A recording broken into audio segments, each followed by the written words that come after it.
good evening, or good wherever you are. So welcome to the fifth, welcome to the fifth installment of our study of Kyabje Dongse Thinley Norbu Rinpoche's White Sail.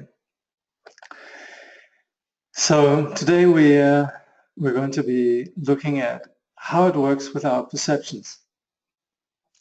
When we are practitioners, whichever vehicle that we're subscribing to, we're continually challenged by our habitual perceptions. So in this chapter, we're going to be taking a in-depth look at what to do about that. Rinpoche begins with very beautiful poetry, and actually this particular chapter is very poetic the whole way through. There's a lot of his poems that highlight in a very playful way the ways that we numerate and categorize our various aspects of the teaching. So if you notice, his teachings will highlight, for example, in the case of the senses, the five senses, or the three kayas, and so forth. So there's a lot of that, and also, let's see. By the way, it's the sound. I'm operating with a new sound, and it seems to be okay. All right. Does anyone else have a sense of echo in the sound? As you can see, I have a mic here, which I'm trying. We actually did a test. It seemed to be all right. Do you hear an echo too? All right. If that's the case, then obviously no good to continue. All right. Okay, in that case, no echo. So, yeah, no echo. Please, does anyone have an echo? Whoever has an echo, if you could just write in the question box, then I can see if there seems no. Okay. All right. There's two people who have echoes. Then that's enough for it obviously not being such a good idea. So I'm going to cut that. Yeah. There you go. Yes, it's very appropriate for the name of the chapter, the senses. All right. Okay, a little bit. No, the mic is really cool. Yeah, it's hard not to like it, but we have to prioritize and yes. I think this mic is meant for, the thing about the webinar technology is that it's a little bit particular. So, okay.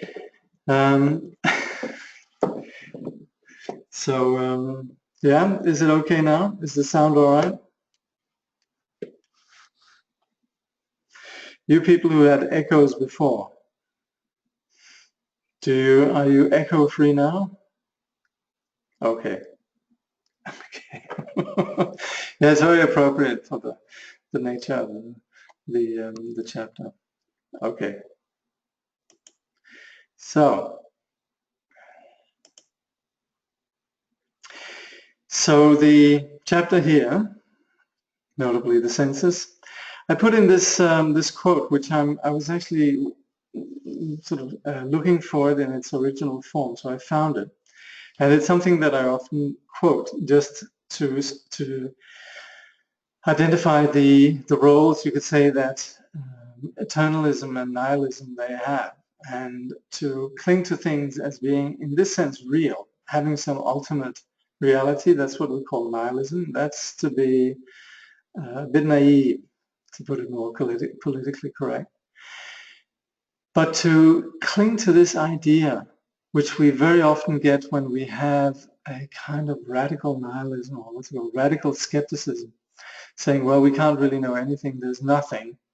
And that becomes a dogma in itself. So that's even more foolish, according to Salaha. Now, with this first poem then that Rinpoche, he talks about, he quotes, he actually shares with us this poem of his. There's a few things to pay attention to. First of all, the poetic dimension, which in true awareness of how conditions work, then very often we emphasize auspiciousness, to create conditions that somehow what do you call it? Order, bring in good conditions. And the cuckoo is the cuckoo is a sign of auspiciousness. He's the herald of spring, and very often you have then the sense that in the Tibetans will often say, whatever you're doing, when you hear the cuckoo the first time in spring, that's what you're going to be doing for the rest of the year. Now, if you're a yogi, then you have this encounter with the cuckoo, and you're not distracted. In some sense, this is quite auspicious. And referring to this dream, Rinpoche then establishes the scope of the yogi, which is the realization of the dreamlike, intangible nature of reality, as an antidote to our fixation on reality as substantial. So when we have this discussion that now runs over the first few pages, you could say in the first page there with the poem, Rinpoche introduces the reality of things, what we could call the ontological aspect, how things are. And then on the bottom, then he goes into the dimension of epistemology, which is outlining his mistaken knowledge or not seeing reality proper, or how we in general mistake our perceptions, that we miss the point of the dreamlike nature of phenomena. And then I'm going on page 67 then, he shows how everyone strives to make sense of this reality, how you have the technology, the techies, the philosophers, doctors, psychologists, the meditators, and so forth, how all of these try to identify something substantial that they can use as a basis for their thesis about reality. So everyone's trying to understand reality. And what we're then going to have, of course, in the rest of the chapter, and begins on page 69, is then the Buddha's teaching on reality. But as Rinpoche awoke from this dream, he then muses over the wonder of phenomena, how they appear, and yet they are no more real than a dream. And by the way, as for this, this dreamlike nature of phenomena, I actually, just the other day, I was reading something that someone very kindly gave me, a book that's called Always Present, and it's actually a collection of teachings from a very great master, also an incarnation of Taton Sogyal, who is called Khenpo Jigme Phuntsok, and who taught in Tibet for many, many years. He passed away around 10 years ago. And his student, also a very great Khenpo Sodaji, he recently published some Khenpo Jigme Phuntsok's teachings, and in there there's a very interesting couple of pages on the relationship between dream and awake, where the awake state, it's a dialogue between dream and awake, where the awake says, I'm very real, I'm much more real than you are, and so forth. And it's a little bit a discussion that outlines the logic, why we would say that phenomena are like a dream. So have a look at that. It's just 3 pages. I uploaded it and it's in the reading material. So, and let me, by the way, also just say about today. There's a lot in this chapter, so we probably will go a little bit over time. So please bear with me. This will probably go some, I can't say exactly 15, 20 minutes over time, so I hope that's all right. But anyway, in this poem that Rinpoche talks about this, also the imagery of the seasons. So the experience of the seasons as the meetings that are like dream. First the spring, that's then followed by summer, and there's this meeting with the kini. And in the autumn, the falling leaves of impermanence makes Rinpoche further analyze how that, in fact, the sense experience and objects are echoes of consciousness. And finally comes winter with the wind sweeping over the ground, bringing weariness with this wondrous display. But the nature of all these conditioned experiences that operate with an object, a faculty, and a consciousness is then how the experience of our senses appear to us as conditioned phenomena, and hence no more real than a dream. So if we look, all our sense experiences, they depend on these 3 aspects, namely the object, the faculty, and consciousnesses. And in general, in the Mahayana, we speak about the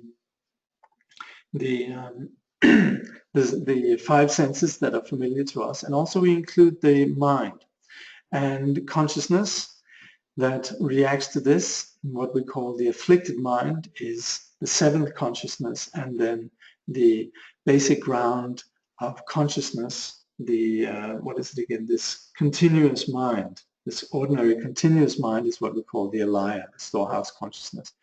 So we sometimes refer to the 6 consciousnesses, and sometimes to the 8 consciousnesses. So sentient beings, they believe that outer perceptions are real and do not recognize that the outer is actually a reflection of the experiencing subject, even though I would say many of us, we experience this in our lives. We very often see how, in fact, our perceptions are so colored by the subject. But this leads us back to the, you could say, incompatibility of our deluded perspective and then the perspective of a sage, of an enlightened one. So we think there is something out there, and the Buddha tells us, in fact, there is only a reflection, there's only a projection, it's an echo. And Thinley Norbu expounds then how the 5 sense experiences operate on the basis of object, faculty, and then a consciousness. So, for example, in the case of the objects, we have form, we have sound, we have odor, food and drink, we have what we touch, and each of these is then experienced through a corresponding sensory organ, the eye, the ear, the nose, tongue, tactile faculty, and so forth. So these experiences produce conscious awareness. And these objects then give the experience, and that's then the level of consciousness, namely seeing, hearing, smelling, tasting, and touching. So on the basis of these, and this is again, this is so brilliant the way Rinpoche sort of has this poem about this, then we have these various reactions with aversion and attachment, repulsion, or desire. So in fact, that's something that we as meditators could actually read regularly and just identify how we go wrong, how we create suffering just on the basis of this naive assumption about reality. So you could say most of modern science overlooks the subject, and they're mainly just concerned about the nature of phenomena in the objects, and doing so then there is this objectification of something out there where there's not really an awareness of the subject that plays in. Well, of course, in, you say, more advanced physics and quantum physics, yes, it does take it into account. But that's the, you could say, the proposition of modern science. And just today I was on Facebook and I found this quite, you can see over on the right side. There's, as you know, there's a lot of, how do you say, doubt in the scientific community in general with regards to what we can call the epistemological validity, or the assumptions of science. They're so questionable. They're so, you can say, it's a very porous vessel that science is, and so so there is this where it says excessive faith in science is epistemologically unsound. This is Darth Vader speaking. And then there's some character, I guess this is from Star Wars, right? I don't know who it is, but anyway, the other guy says, no, that's not true, that's impossible. And then Darth Vader goes on, the scientific method has limits. Insisting otherwise is a dogma called scientism. Look it up. The other guy, no. So I like the look it up. That's kind of like, you know, it's got to be true because it can be read. But you see, then even within within our culture, within our modern culture, the faith in science is continually questioned from within, even though, of course, strangely enough, science is taught everywhere as the holders of truth. And definitely science has so much insight, and we're deeply indebted to science for so many discoveries and so much.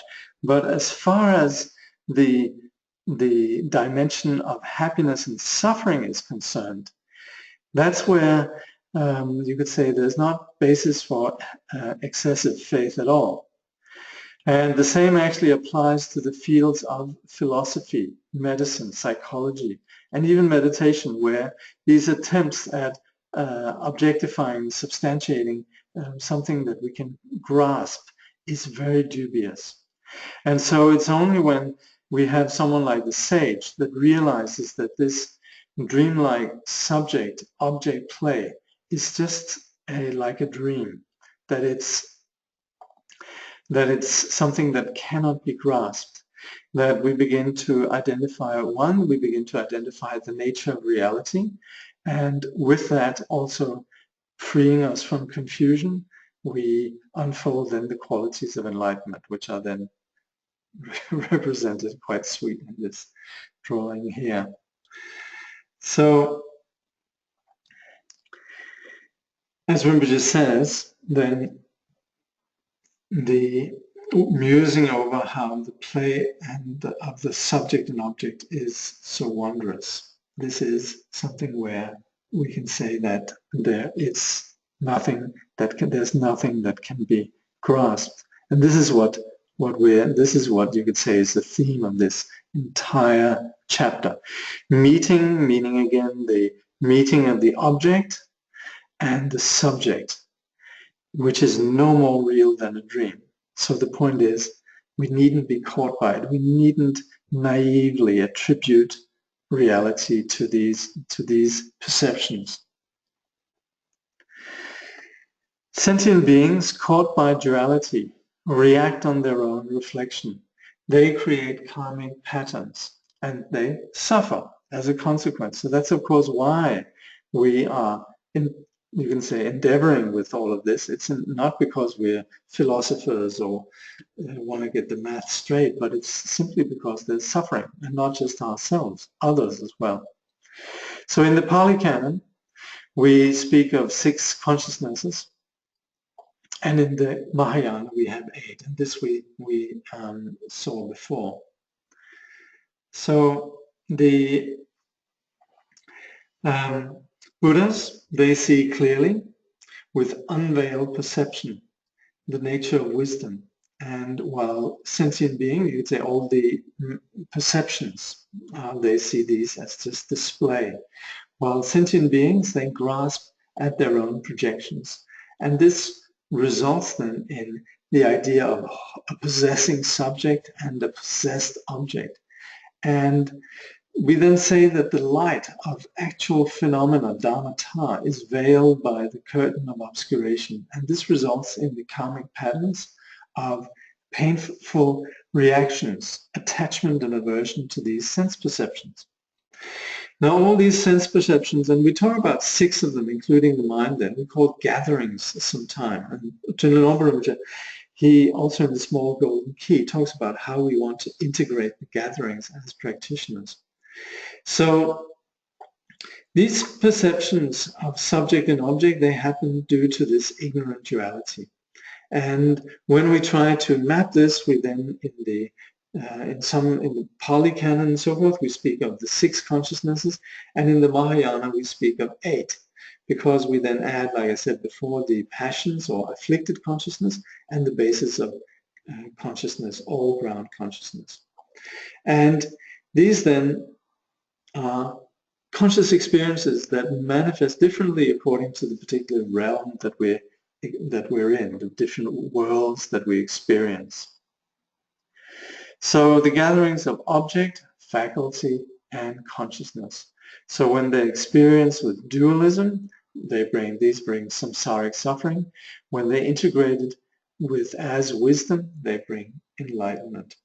So the reality of these 2 options, they depend on our intention, which means the optics that we bring to our perceptions.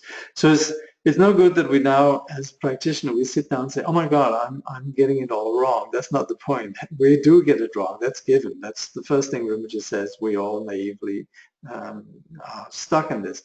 But the point here is, and it's a very constructive point, we are changing that. We are practitioners. And so the point with this chapter is not to diagnose us as deluded. It's to identify where we go wrong, how we needn't go wrong, and now what we can do. So we understand then how we get these, we pervert, you could say, our experiences, and we should then understand that we could actually transmute these, and that is what the sage does. That's what the practitioner does, and this also brings about a greater clarity. And in fact, you say the greater clarity that comes from a practitioner actually enables the person to see reality more clearly. In fact, if we're doing science, it's obvious that we would do much better science, particularly in the realm of the subjective, if we're not influenced by these veils. So the nature of mind, intrinsically, not being graspable, it's unconditional. But how it is perceived, that depends on the subject. That's us.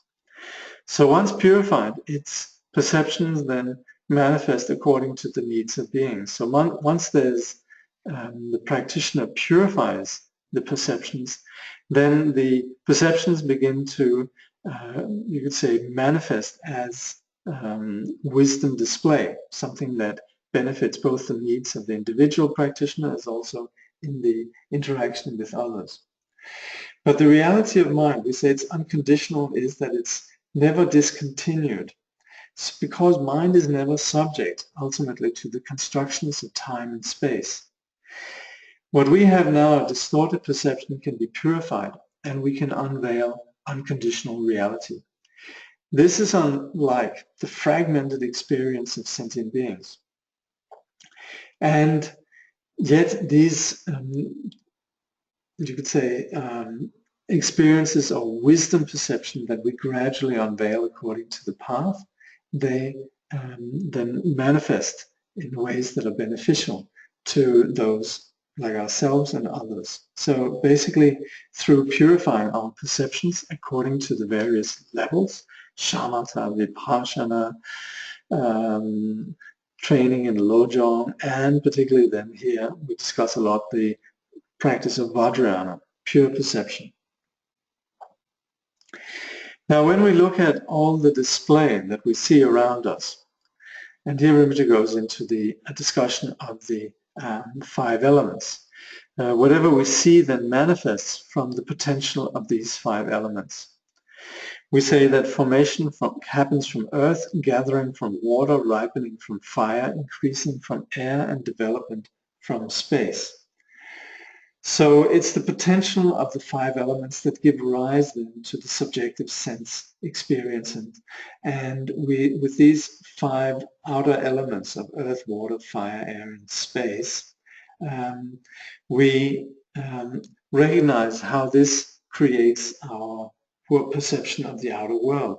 In the inner sciences of Dzogchen, there's a whole awareness and knowledge about how these elements and terms have a subtle nature of light and are the outward manifestations of innate luminosity. Now, with the potential of these 5 elements, we have then the formation of the body, its senses that originate from earth, and then gathering comes from water, ripening from fire, increasing from air, development from space. These are all things that influence the body. So there's a whole knowledge about what happens when we are conceived and how the further development of the embryo takes place. So the process is reflected then in the development of the embryo, which comes about based on, you could say, 3 principal conditions: the sperm, ovum, and karma. So these elements bring about an existence, and then the embryo is formed with 5 elements. And we would say that the sperm, and this again is something that you see discussed a lot in the tantric science, if you like, about the body, the subtle nature of the body, and what's, you could say, the subtle nature of our constituents, where we say the sperm is the predominant causes of the bones, the ovum, predominant cause of flesh and blood, and the potential of earth then creates the flesh and bones of the body, the smells and its objects. The potential of water then creates the blood, taste and its objects. The potential of fire creates warmth and complexion and sight and its objects. The potential of air creates the breath and touch and its object. And the potential of space creates energy and hearing and its object. So this is, of course, different from the way that we were taught science. But then again, this is discussing a subtle dimension that, again, is not perceived by an ordinary individual, but this is very much the scope of someone who has then the wisdom, the insight into that which is not tangible. So this is a science on, you could say, more subtle, and also on a more fundamental level. So when we have purified senses, then we see wisdom phenomena. And there's this quote that I've referred to, I think, before, from the Vimalakirti Sutra, where the Buddha says to Shariputra, Shariputra is saying this world is impure, it's a place of suffering, and someone else, you can say a less obscure being, says no, it's a pure realm, and they go to the Buddha, and the Buddha says yes, in fact, Shariputra, this is a pure realm. And he then says, it is through the transgressions, meaning the obscurations of sentient beings, that they do not see the purity of the Tathagata's Buddha land. This is not the Tathagata's fault, so the Buddha can't do anything about that. This is the fault of individual obscurations. And the Buddha says, Shariputra, this land of mine is pure, but you do not see it. So our karmic body obscures the senses, but then again, through the practice of the path, purifying the mind, it produces clearer senses, clearer perception. So the differences in the abilities and the variations of perceptions of sentient beings, they're not coincidental, but they're due to karmic patterns.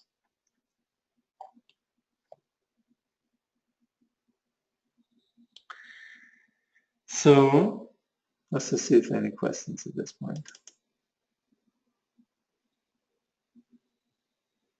Okay. That was Luke Skywalker. Okay. I apologize. I'm not, I know Star Wars is part of the canon of our culture.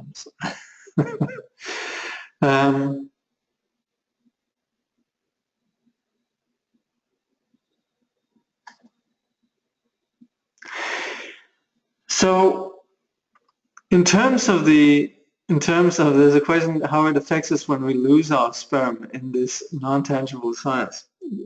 Well, actually, there's a lot of knowledge around that, but this is slightly different. That's more, you could say, at the level of Kundalini yoga, where there's a sense that the relative, what we call bodhicitta, that has an impact on the subtle body as well. But I think we'll pass on that discussion for now. Okay. So we perceive differently, students learn differently.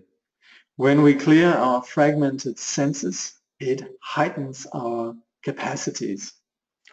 So due to our differences in our sense experiences, we see how students, they're going to hear their teachers differently, they learn differently, and our various senses can be more or less sharp. This is due to the mind being creator of all phenomena. So it's not that we're all equipped equally, right? So when obscured by nihilist habit, mind is fragmented, it goes clouded and dull. But when the faculties are clear, it heightens the capacity. So for example, in the case of, we mentioned before, scientists, doctors, psychologists, religious and Buddhist individuals, they're far more sharper when they have, their faculties are less obscured.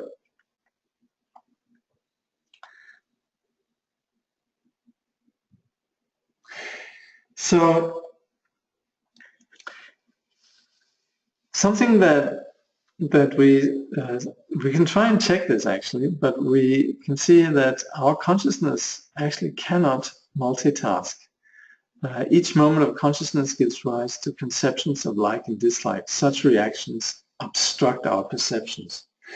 So the first point, in ordinary deluded context of a sentient being, we only perceive with one consciousness at a time. We do have the impression of right now you're hearing my voice, then you're also seeing the screen, right? And it's a sense of this coming together, but there's actually continually back and forth between the various consciousnesses. And as such, you could say we are continually operating. If you look in some of the Abhidharma and also in the Wheel of Existence drawing, we have this house with 5 windows, and there's a monkey that rushes around from the various windows looking out. And that's actually how our monkey mind, as Mingyur Rinpoche calls it, it continually is onto the different sense perceptions. So a single mind has countless perceptions from these various conscious impressions, and these conceptions then they give rise to countless fragmented divisions and concepts, and all of these, they come with their own particular like and dislike, and this also then obstructs the senses. This is where again we get caught in duality. This obscures us, and this narrows our, you could say, the wisdom quality of our senses. It narrows our perceptions of time and places, and it obstructs the limitless experience of time and place. So the conditioned nature then of our perceptions indicates how we are not stuck with limited perceptions. We have a potential for transforming our perceptions into pure wisdom phenomena. So the fragmented and obscure perceptions that we have, they indicate our unobscured senses and pure phenomena. We can experience how our conceptions are conditioned and dynamic, and it's insight into this web of causality that informs our path. This enables us to appreciate the immediacy of the objective of the path, namely wisdom. So through that we can create the conditions for transforming our perceptions into pure wisdom phenomena. So again, this comes back to the vipassana of seeing through this apparent solidity of our perceptions. And it's not that we need to actually construct wisdom. It's just that we need to not be caught by our experiences and just see how there's different fragmented perceptions that seem real, but they're all aggregations. They're all just compounded. Innately, we have a light of wisdom, and which we can veil or unveil. That's what we are doing through the path. We are unveiling then this light of wisdom. And it's through then unveiling the mind that we have enlightened omniscience. So that's what we do through the path. Now, nihilism, and this is, when we talk about nihilism, particularly like actually I was alluding to before with the thing with Darth Vader and Luke Skywalker, right? That's where you say the nihilism that we talk about here, the Thinley Norbu is talking about, is what we would call physicalism, scientism, scientific materialism, and so on. And that's generally what we are brought up with, just the objects that are observed and nothing beyond that.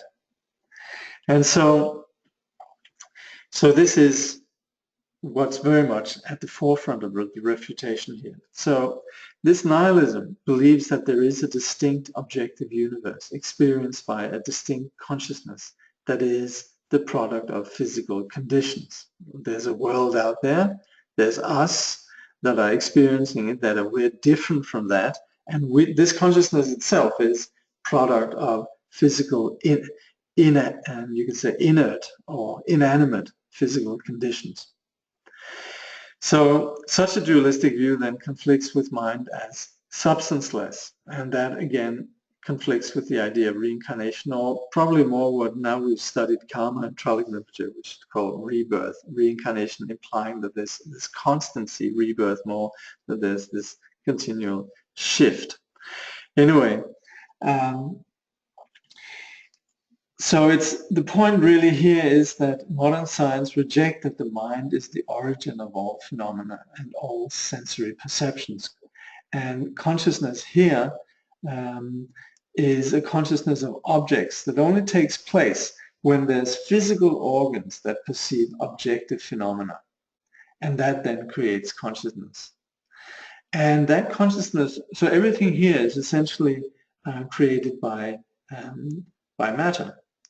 So that view obviously excludes the intangible nature of mind or its tangible re-embodiment when we're reborn. So such a science subscribes to a basic, Rinpoche here refers to it as a dualistic view. Actually within science, or the history of science, we call this development then materialistic monism.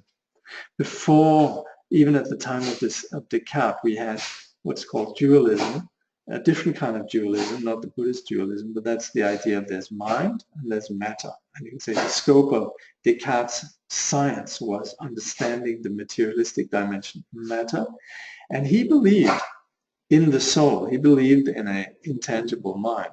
But he just didn't make that the subject of his science. And he left that to the church. And as, of course, as we know, then the church gradually lost its, you could say, mandate as valid, as having a valid understanding of consciousness. Anyway,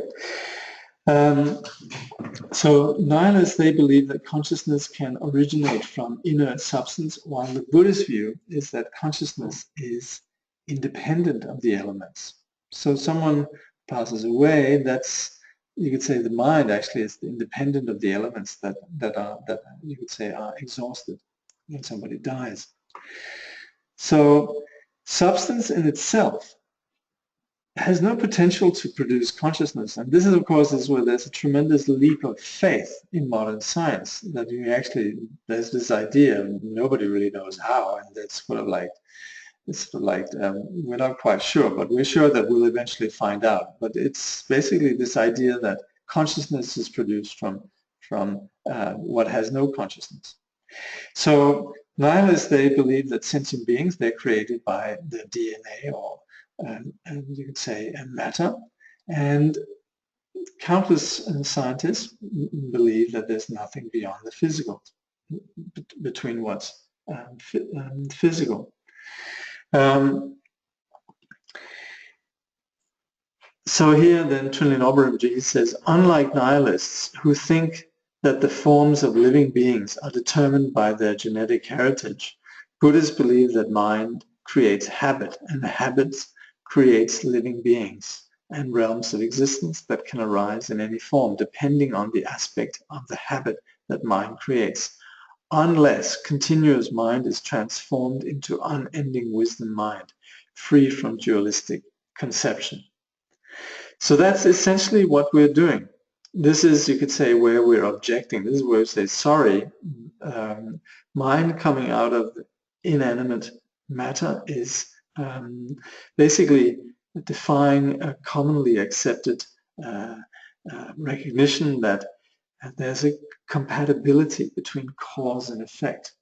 So there's a tremendous leap of faith that takes place with this nihilist assumption.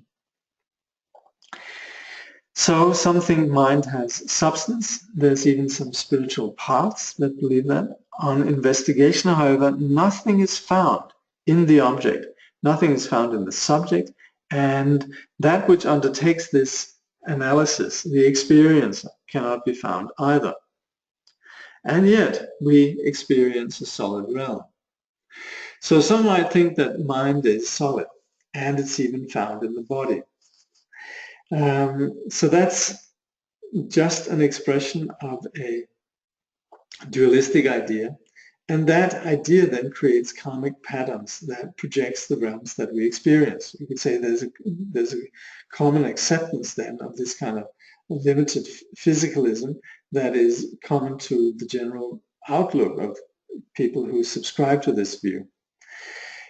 These realms and our experience therein, though, they might appear solid, but the thing is, the source of all these ideas, the mind, if we investigate, we can never find it. This is very straightforward. I think maybe this could sound a bit confusing, and it's really because we're drawing in all the consequences of what this stands for. But in fact, the bottom line is that if we look, this mind that makes us believe that things are solid, the objects can't be found, the subject can't be found, and the one that even is sort of privy to this knowledge, mind, can't be found. So something that happens, though, is that we do experience a solid realm. So this is because of the energy. And we have the mind, consciousness, which then is carried by karmic energy. You could say this subtle nature that manifests out of the all-ground, the alaya vijnana, which we discussed with Thinley Norbu's karma study. This gives rise then to the perceptions, the habitual perceptions, and they then solidify in the channels of the body. And so we have this individual perception of the body, and the karmic energy manifests according to the senses.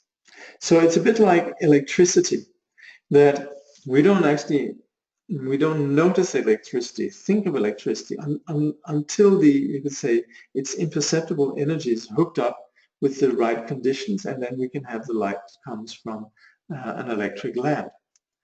So we have something that functions. There's the perceptions of the mind, but we cannot find any essence in it. It's like we might fall in love in a dream, but that doesn't mean that the subject or object in the dream has any true existence. So again, for something to function, for us to have a perception again with regards to subject, object, and so forth, actually it doesn't mean that anything truly exists or truly is solid. Again, going back to the image of the dream.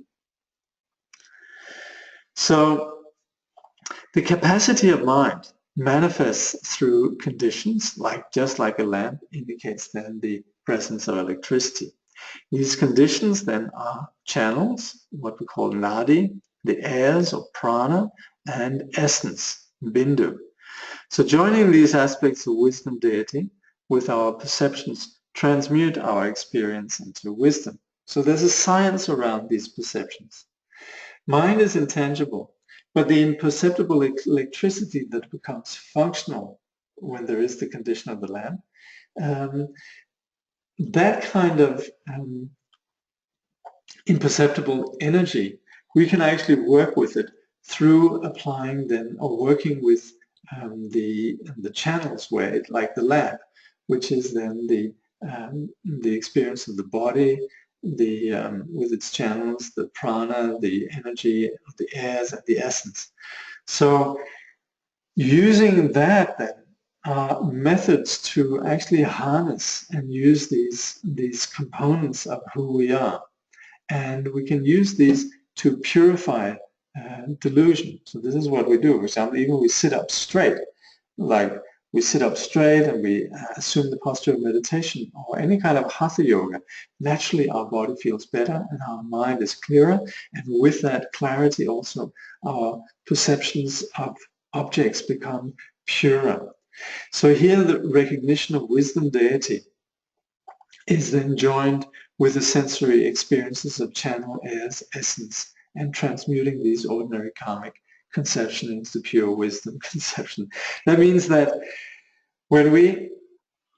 if we can recognize innate nature as deity and applying the practice of sadhana, according to what we call the first empowerment, what Rinpoche then speaks about here is joining that with then the practices of the second empowerment, which is then, and that is actually also in the realm of Kundalini Yoga, what we call Tumo and so forth. That then is where we begin to work with the channels, airs, and essences, and that's where we begin to transmute ordinary perceptions into clearer perceptions, ultimately wisdom perception. So the potential for perception is particularly contingent on mind and prana. We're very much, you could say, dependent on prana. The basic condition for prana is the dualistic mind that apprehends the object. So these two, prana and mind, are very much, you could say, interrelated. Our ordinary experience of interacting with perceived objects, they fool us.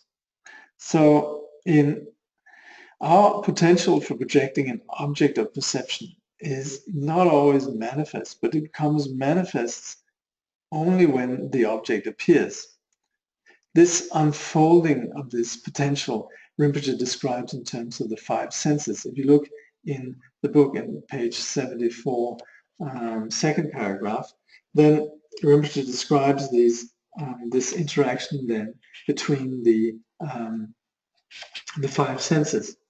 So when we perceive objects through our sense of sight, we do not notice the air, the space between our eyes and the object of sight, because we have the habit of not perceiving form when it's not visible. We do not recognize that what is there is invisible form. See, there is form, there's something there, there's something that we can identify, namely space, but we just don't think of it as such. So we ignore the subtle movement. This goes then for all the five perceptions. We ignore this subtle movement in prana or air as it moves towards the object. And we don't notice then this underlying potential that is invisible, as with form, it's inaudible with regards to the sound, odorless with smell, flavorless with taste, untouchable with the tactile objects. So there's a place where we're not sensitive to the aspect of prana. And so in these five verses then Rinpoche identifies how this works. So this is, you can say, something that's key to understanding yoga practice.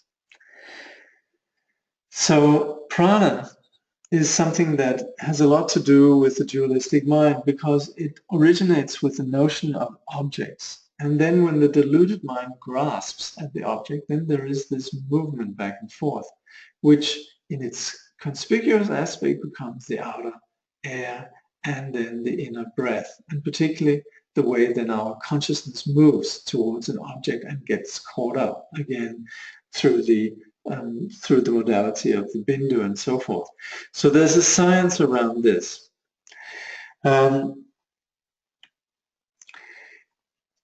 When we practice, and in this case there's reference to yoga practice, but it also is something that applies whatever we're doing in terms of sitting practice, Zen, Vipassana, sadhana practice and so forth, is that we're cultivating a dimension of insight with regards to our perceptions.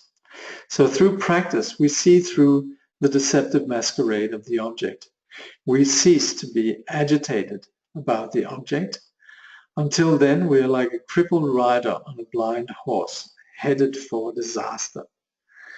So the thing about us being agitated about the object is not just that we're sort of, that we are, there's something wrong in being excitable, but it's more that we don't actually experience the object because we're so unclear about it.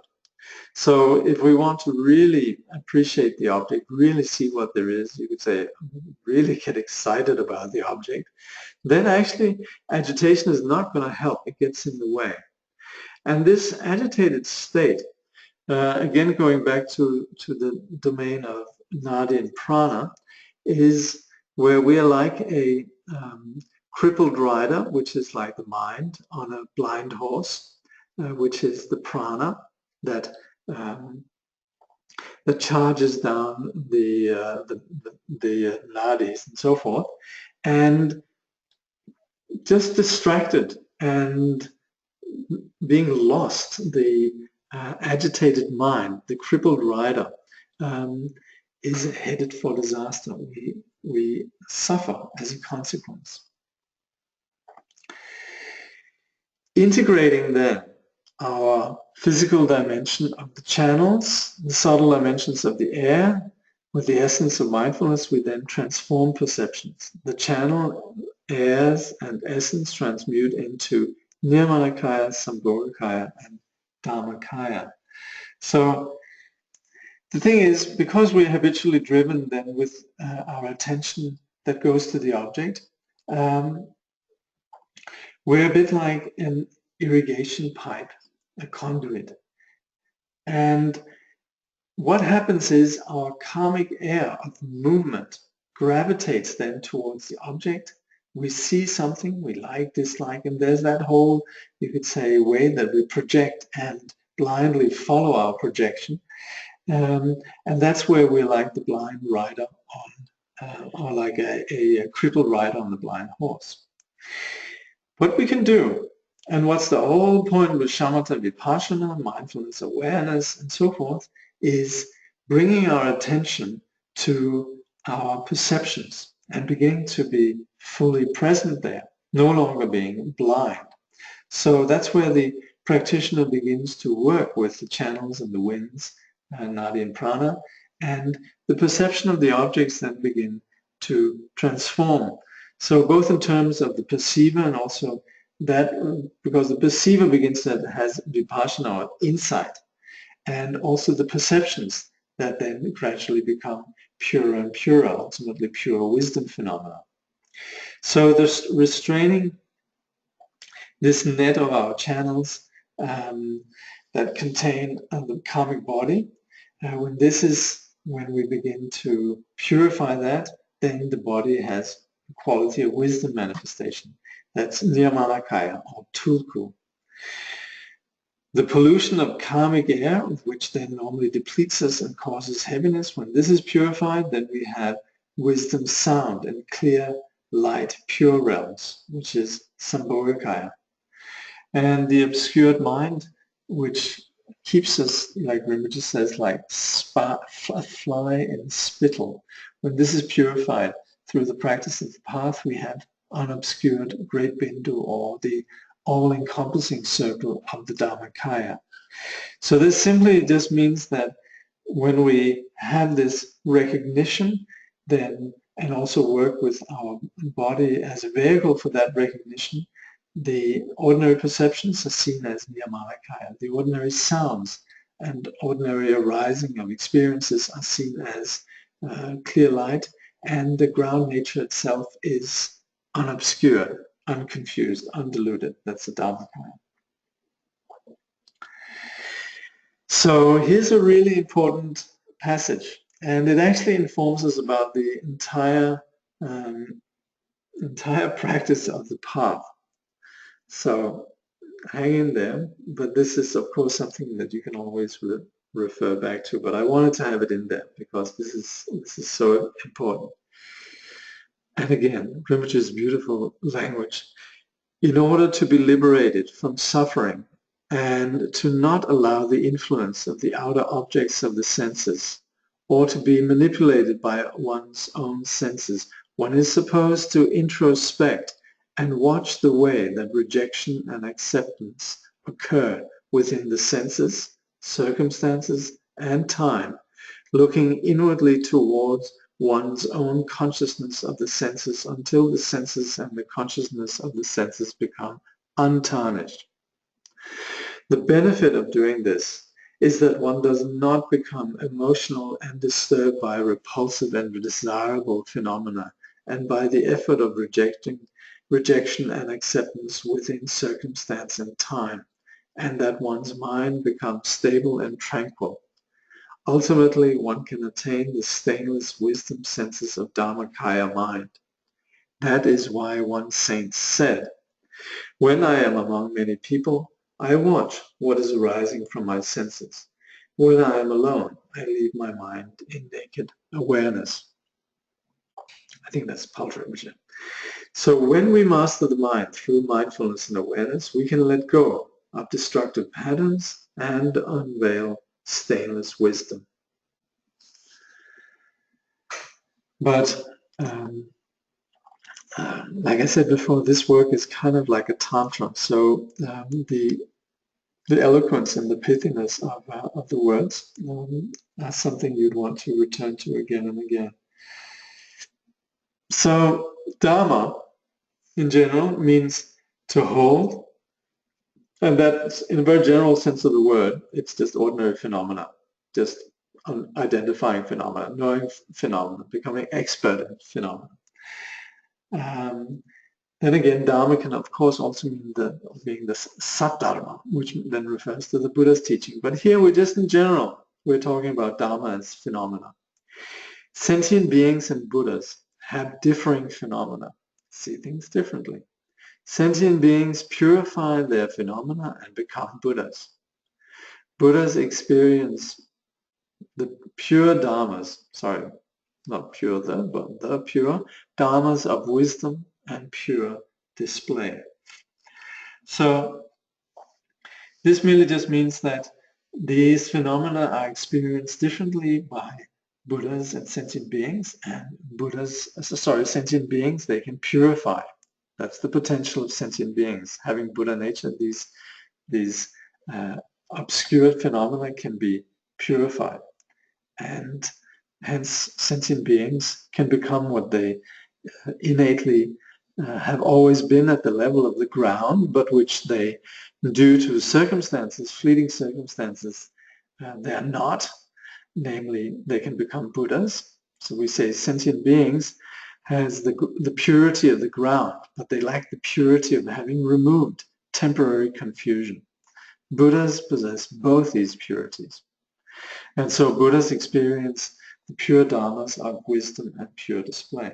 So difference between sentient beings and Buddhas are actually just the absence of the presence of delusion.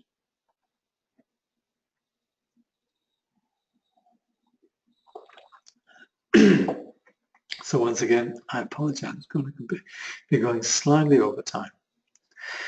So our perceptions, they're fueled by habitual patterns. And as such, all our perceptions are karmic perceptions. Yet, in the midst of all these impure perceptions, Buddha nature remains untainted. Just like Tsongtse Rinpoche will say, we cannot say we're washing the window, because the window is actually not dirty. It's just that we cannot see the window because there is something that obscures us from seeing the window. But removing this impure external grime or grease, then the window itself is seen for what it is, and the window itself, or like Buddha nature, is unconditioned by these temporary conditions of confusion. So we could say the Buddha nature always exists as a potential within the ground of the mind. So it's the reality that's basic to mind and to consciousness. So whenever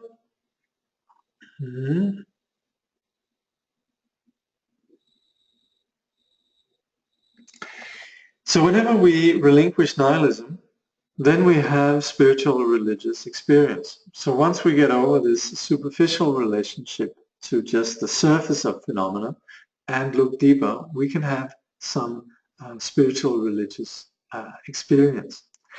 Yet, just going beyond that into the intangible realm doesn't necessarily put an end to samsara, its causes. The point is, there can still be subtle duality. So we could still have, I am experiencing this, and so forth. So the necessarily just being, you could say, sensitive to the intangible doesn't necessarily cause enlightenment. So as long as there is this duality, there is still the ground for confused samsaric habit. And then phenomena, they still, we could say, are situated within short-sighted or confined senses. However, spiritual energy might break the ordinary limited nihilist perception. But, so this is what we established just before, but it's only non-dual wisdom that unveils Buddha nature, that completely removes confusion. So practice, particularly informed by pure intention, frees our experience. So increasing then spiritual energy or spiritual practice, it breaks the ordinary constraints of samsaric habitual patterns. So what the Buddha intended then with his teaching is to provide practices that goes beyond habit, the dogma, the duality, and the conceptual constructions, that unveils Buddha nature completely. So through practice, then we experience how Buddha nature unfolds as wisdom experience. These qualities, they awaken on the basis of, and this is important, our pure intention. So that's why the whole, you could say, intention aspect is so important. And this is why we then have teachings on bodhicitta and teachings on pure perception and so forth. You could say visions that lie beyond the ordinary narrow intention and narrow optics. So we have this objective, but it's of enlightenment and so forth, but it's actually the pure perception that frees us. And we have this pure experience, pure perception, and with these then we're able to be free from objectification altogether. We go beyond the idea that we have to go somewhere.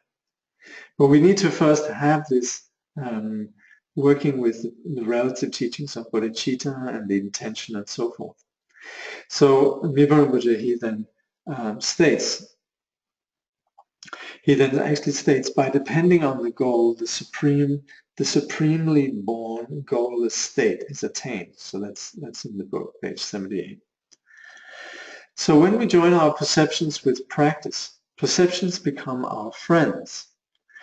Perceptions manifest as the non-attached liberation of wisdom and appearance. And that's why also it's so essential that we continually work with post-meditation. If we don't join perception with practice, then we're deceived. If we join our perceptions with practice, then we don't need to think in terms of I'm being distracted or whatever. Our perceptions become an aid on the path, and they then are the non-attached liberation of wisdom appearance or wisdom perception. So as we perceive objects, we need to have mindfulness and awareness. We need to remain undiluted and apply our instructions, such as the Vajrayana instructions on sadhana or prana or wisdom deity practice and so forth. So this is important again. This is not where we need to sit back and say, oh my God, I'm confused. We are confused, but here we can see when we understand the mechanisms what we need to do to apply, where we need to be proactive. So Thinley Norbu Rinpoche, he then offers some instructions on how we can integrate sight, sound, smell, taste, or touch where we can see it as they are in reality, and how they can be experienced with pure awareness mind. So this is again some really poetic introduction that underlines how anything we perceive in reality experienced with pure awareness mind has the nature of wisdom. So this is a really profound encouragement to engage this this vision in our practice. Now, something could happen as we sort of begin to develop, and there is the sense that intuition is a kind of intelligence or prajna that emerges through freeing habitual nihilist perceptions of the gross senses. You know, people say this thing, you know, that they sort of knew and something, or they intuit something, or all of that, and it's not something that can be verified according to the gross senses. So it's something that might be developed by psychics or by non-humans, gods. But then again, it's only at enlightenment then that it completely blossoms as then what is no longer called intuition, but then it's omniscience. Visualizing deity is visualizing the abiding reality of reality. Okay, I think probably more elegant to say the abiding nature of reality. And visualizing deity transmute the daemon, that which causes suffering, the daemon of habitual projections, into pure wisdom phenomena. So this is what we're doing here. So as an ordinary individual, like myself, practicing Vajrayana, I don't particularly perceive with my senses what I visualize. When we're visualizing wisdom deity, it's based on us actually understanding that our nature is like that. There's a certain, you could say, logical establishment. And right now, our ignorance prevents any direct perception of then what we, see in the sadhana and so forth. But the nature of the sadhana, nature of deity, the nature of the mandala, is the abiding reality. And as far as the mind, the nature of the mind goes, it's not tangible, cannot be found, but it's also not a void, it's not blank. It has then the phenomena of perceptions of the senses. So where ordinary mind perverts these perceptions as samsara, and as a consequence we suffer from the poisons, jealousy, greed, desire, hatred, ignorance, and then also the manifestation of the 6 realms, then when that happens, it's as if we're being subdued, we're being bullied by a demon, or there's a demon subjecting us to this.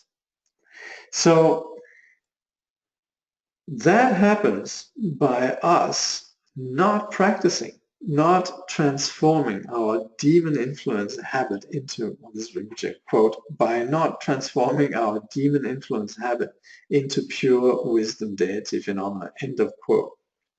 So that's what we should be aware not to do. So of course we can't see we can't see all the perceptions of the sadhana, these descriptions, but understanding that this reflects reality, we shouldn't let our minds be carried away by ordinary perceptions. So it's important that we transform then these habitual projections. So the purity of phenomena is deity manifesting as the three dimensions or three kayas, the Dharmakaya, Sambhogakaya, Nirmanakaya, and we can speak about enlightenment as deity. Not all paths do that, but that's essentially what is meant with it. So the ignoring innate reality, not knowing properly, we cling to the self, and as a result, we then have coarse karmic bodies. This is the story of samsara. And there we have the coming and going of impure phenomena, creating birth and death. This is actually what the beginning of chapter 1 started off with. And this we can purify through invoking wisdom deity. In the general yanas, we talk about this as vipassana, and particularly in Vajrayana, we talk about this as invoking wisdom deity. Rinpoche says, by practicing, we can increase the wisdom qualities of our natural mind until our karmic cataracts are removed. And with our limitless wisdom eyes, we can see the infinite display of wisdom appearance. So that's what we're doing. The pure space of phenomena is unconditional, yet perceptions make the difference. The ocean never changes from being ocean, regardless of the agitation of the waves. So reality itself is unconditional. When the mind is liberated, it's liberated into this pure, you could say, space of reality. This is what we are continually actually touching on, whatever sitting practice we're doing, just coming back to non-distraction. There is this touching on that. But we want to appreciate that the mind is actually unaffected by confusion, just like an ocean is not deeply moved by just because there's waves on the surface. So the different perceptions then of the ocean depend on habit and perspective, but the purity itself doesn't move. We're never moving beyond the pure space of phenomena. That's unconditional. So sentient beings, they cling to their perceptions as real, and on the basis of their bewilderment, their confusion, they have samsara. Yet, even though experiencing samsara, they have never moved from this ground. They've never moved from the pure space of phenomena. Enlightened wisdom mind that lies at the ground of our being is like a sunlit sky with no dark corners of duality. Such purity encompasses all perceptions of sight, sound, and thought. So we say that just like sunlight that pervades a cloudless sky, all senses are perceived freely and undivided in enlightened wisdom mind. So this kind of original condition, it encompasses all perceptions, all phenomena, and it's pure as it unobstructedly reflects non-dual reality, awareness display. And this is the ground for the wisdom mandala. And Rinpoche concludes the chapter then with this section from the famous supplication in 7 chapters, or Leudinma. And this is in fact introducing the practice of deity, mantra, and wisdom.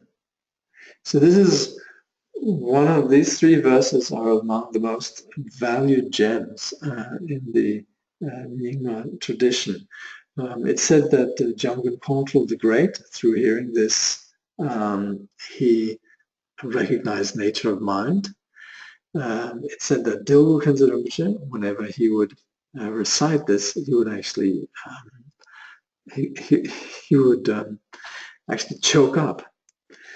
And This is something that we very often chant prior to any sadhana practice. It's phrased like a supplication, but it is an instruction. And it's an instruction, or rather it's a supplication that works as sadhana, as introduction, that works through this bhakti, or this devotion of invoking Padmasambhava. So it runs thus: whatever appearances arise as the object of the eyes, all material phenomena of the outer container of the elements and the inner essence of realms, even though they arise, just leave them in the natural state of non-grasping. The object that is grasped and grasping mind are the pure, clear, empty body of the wisdom deity. I pray to the Lama of self-liberating desire. I pray to Ujjain Pema. Thus, whatever sounds arise as the object of the ears, all sounds, pleasant or unpleasant, just leave them in the natural state of empty sound, free from thought. Empty sound is neither born nor ceases. It is the speech of the victorious ones. I pray to the empty sound of the speech of the victorious ones. I pray to Ujjain Pema. Thus, whatever movement arises as the object of the mind, even though thoughts arise of the passion's 5 poisons, do not invoke, examine, or contrive by conception. Just by leaving them as they are, they will be liberated into Dharmakaya. I pray to the Lama of self-liberating awareness. I pray to Ujjain Pema.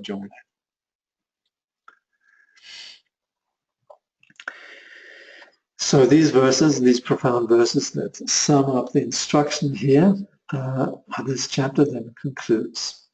And just to see if there's any questions.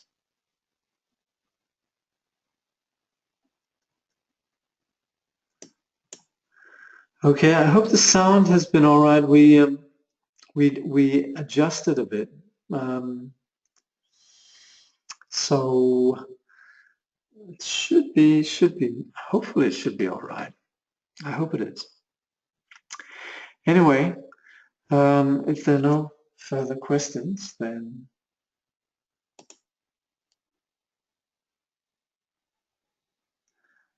I'll just say goodbye, and we'll conclude then with some